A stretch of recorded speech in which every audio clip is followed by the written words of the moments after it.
So you've got that new wargaming system. You've got that passion. You've got that enthusiasm. You're ready to start representing, and you want to hit the table winning. That's what we're going to explore in this vlog. We're going to build a template. Now, I'm going to be utilizing God Tier as a template. This is a brand new skirmish game. Absolutely fantastic. I've pushed up some videos, tactical vlogs, and my thoughts on the game here on my channel under the God Tier playlist. I'm using God Tier because this is literally a game that I've jumped into in the past year. And I have used this exact checklist to help accelerate my tabletop quest for immortality.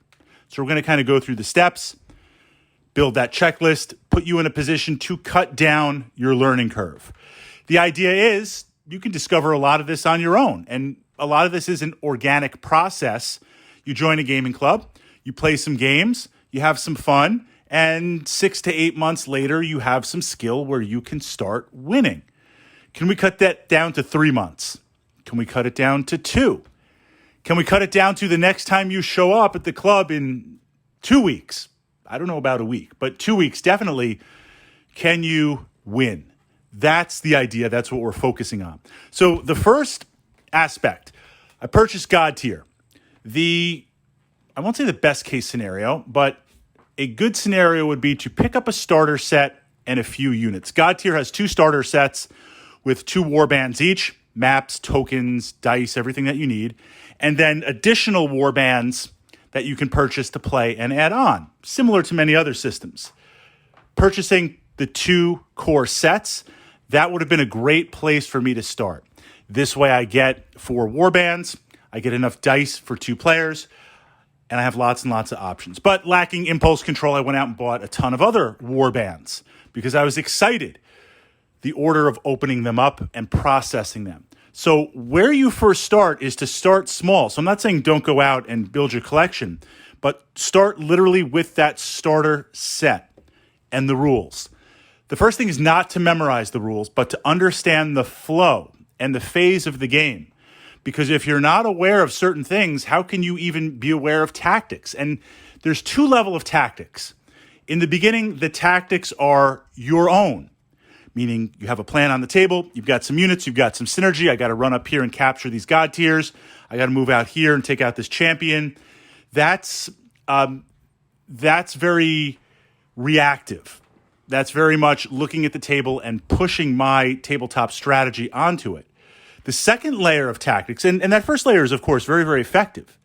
The second layer, which we're looking for, and I say layers because it layers over that first, is being able to recognize when your opponent makes a mistake and be in a position to capitalize on that mistake. So realizing that Fritz just made a mistake moving here, and I just happen to have some units here ready to go against it. Being able to see that at a high level has a duality where the opponent will not be able to resist your own plans, but at the same time, when they move and they make a mistake, they don't realize it. You capitalize on it. You take that unit out, or you contest, or you capture, and now their mind is taken away from playing the mission to what the heck just happened? I just lost 3 units. I just lost 3 battle cruisers. I have to figure out what's going on. They're off balance. You take that momentum.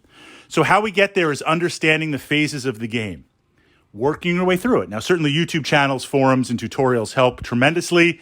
In the case of God Tier, the rules are very, very well written. Simple but complex, or I should say simple with lots of options in each turn. So from that perspective, understanding, okay, it's the movement phase. I get 2 actions each. We move. Then it's the clash phase where we alternate back and forth, and I get 2 activations. Understanding the synergies, understanding turn by turn. Is there a magic phase? Is there an assault phase? Is there a morale phase? Is there hidden movement, the different types of movement? Just so you can begin to formulate those tactics and understand how to play and where to go. Once you get that framework, now you're in a position to actively start playing games. Understanding that, hey, look, if you have to look something up, that's fine. If you get a rule incorrect, that's okay also. But working from that perspective and having that framework, now you start playing games. I find early on, going against myself, playing both sides, just to see what happens, just to see the flow of things is important. Often I'll just go head to head and try to understand just what can be achieved by certain units, just what can be achieved by certain dice dynamics, and looking for those opportunities and asking, well, if I do this, what happens there? If I do this, what happens there? Just go to head. And again, at this point, it's an exercise of being able to learn the rules, and in the case of God Tier, being able to learn some of these war bands. Maybe I play the entire mission through, maybe I play a couple of rounds, but we're just assimilating what can happen and what's going on. Next step. This is where we now actually play games against another opponent, maybe a friend or in part of the club. And this is the one place where you've just got to put in the time. You've just got to roll that dice. I mean, this is true of every physical skill. Years ago, when I was a very, very competitive Warhammer 40,000 player, to the point where I won't say it was healthy at the time, but it's where I was in a point in my life. And looking back, I wouldn't trade it. It was a valuable experience, but been there, done that, and kind of moved on to different levels and layers in my life. More of a narrative player. Not that I was never a narrative player, but I was going to local tournaments every single weekend, constantly. I was going to out-of-state events maybe every other month. I mean, we were just all over the place. Now, it helped being here in the New York tri-state area that there were a number of clubs and stores. I mean, we loved you guys over the years at Brother Grimm and other stores, always amazing hosts, a lot of really fantastic events.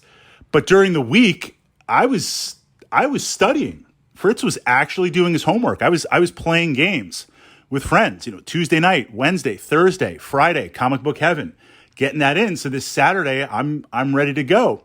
Approaching it, much like any other skill, you've got to get the time in. Now, there's two ways to do this, right? Of course, brute force is one way.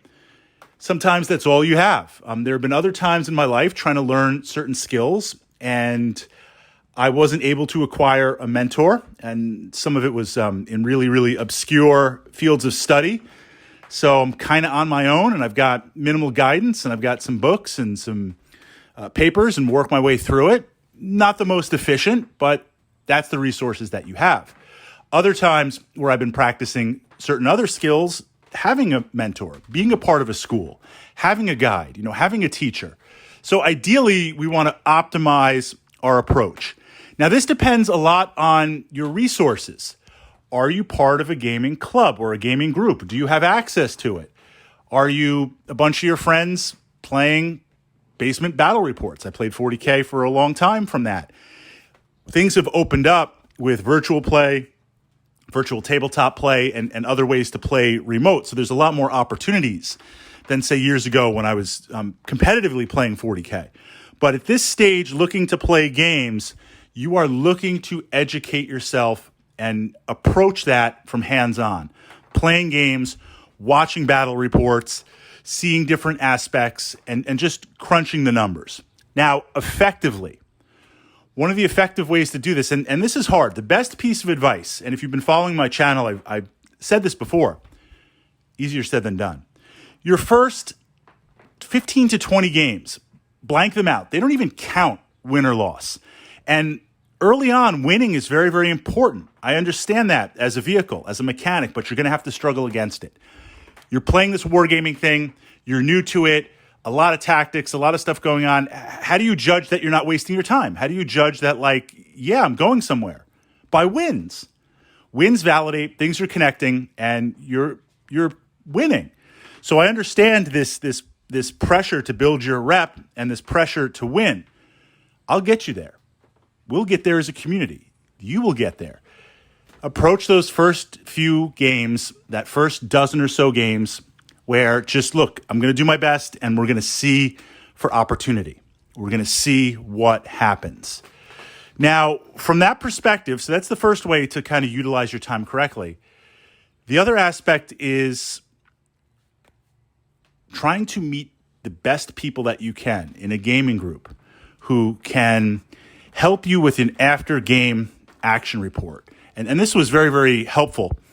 And Warhammer 40,000, when I was playing in a competitive way. And this is something that I'm kind of creating now with my God tier group, even though we're all kind of on the same page. I mean, we've played a variety of wargaming systems, but we're all new to God tier, relatively speaking, about a year in. After you play the game, win or lose, especially if you lose, do you have some time to talk to your opponent and be like, what did you see? What mistakes did I make? I made this move. Do you think that was a good move? Solicit that feedback. Step back from yourself. And this can be hard sometimes. You just got totally trashed on the table. You're like, why'd I even bother setting up my army? Have a little recap. Plug into that. See someone else's perspective. Another great example with God tier, after we play, because we're learning, we're trying to get competitive. When things open up here, if they start having God tier events, like we're down, we're ready, we're going to be the dream team. I've got my champions ready to go. We'll play, and we're all about equal skill. And then afterwards, we look and say, well, what do you think? I was trying to do this. Should I have done that?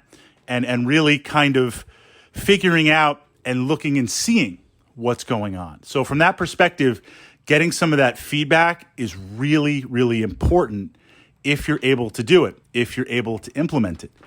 You have that along with playing games. That's that cycle. That's that curve feeding into itself. Now, at some point, your player personality comes out. These are the things that just for whatever reason, this is like what you like to play. God tier, you got 20 warbands, and you're like, look, these are my top 3. These are my top 5. This is my top 1. We all have different reasons to play. In terms of God tier, while I appreciate Slayers, I mainly like to play blues and greens. I love technology. I love buffs. I love deception. That's kind of my player personality. Warhammer 40,000 is completely different. Bolt pistols and chainswords running across the field for tabletop glory. Standing over your broken army with my bolt pistol and chainsword as my berserkers take the field. Like that's the focus. Or, playing Eldar, space elf magic, just kind of leveraging that. So as you begin to develop this, your player personality, your play style will come out. Embrace that. Eventually, you'll break away from it. But as that starting point, a lot of us, what we tend to do is you want to start to commit to some sort of army or some sort of play style. Just the first, right? To get this model to be able to take your winning experience, take your games in, and play. The mistake that a lot of players make is they start to know the rules. They get a number of games under their belt, so to speak. They start winning. You've got some skill. You're no longer a neophyte. You're an initiate. You've got some skill. At that point, the desire for winning takes totally over, and they're like, I'm going to play this army because the meta right now says this is going to win. Well, does that suit your player personality? If it doesn't, A, you don't have fun, and you got to be having fun. B, if it doesn't quite mesh or match up, that slows you down a little bit. Your heart really isn't into it, or your mind is always thinking, well, I'll start another army, or what about this? So focus on your player personality to start. That'll get you in the game. And of course, moving beyond that, yes, you'll play with different armies, different warbands, you'll incorporate different things, you'll mix things and switch things up. But that blueprint, if you took that blueprint in 6 months, I think you'd be able to accomplish, without using that blueprint, 9, 10 months. I'm just looking like the past year, jumping into God tier, where I am right now. What have I used? The tools, the tech, the talent. What have I used to cut down and make those gains in a year?